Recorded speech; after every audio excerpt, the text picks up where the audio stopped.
سلام به دوستای عزیزم، به کانال من خوش اومدید.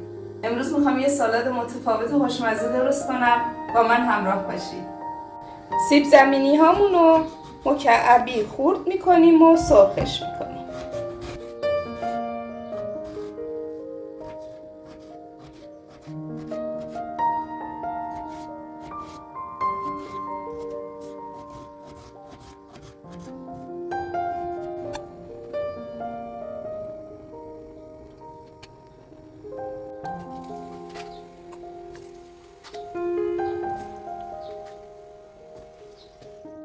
توی روغن سیب زمینیامون یه دونه پیاز خورد شده رو هم سرخ میکنیم.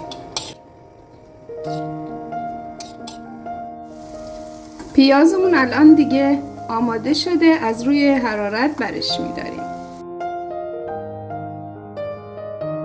بعد از سرخ کردن سیب زمینی و پیازمون مقدار کاهو داریم، اونا رو خورد میکنیم.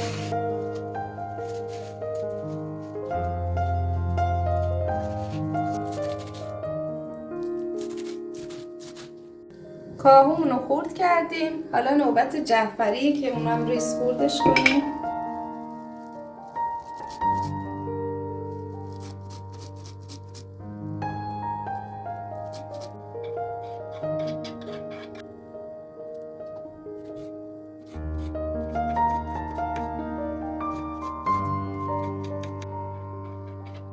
حالا دیگه همه این مواد رو با هم دیگه ترکیب میکنیم.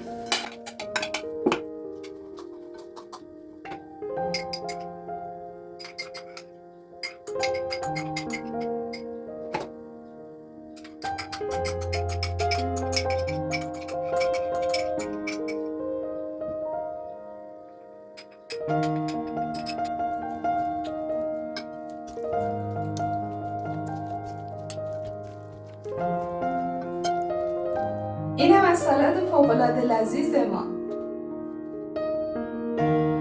ممنونم که منو همراهی کردید.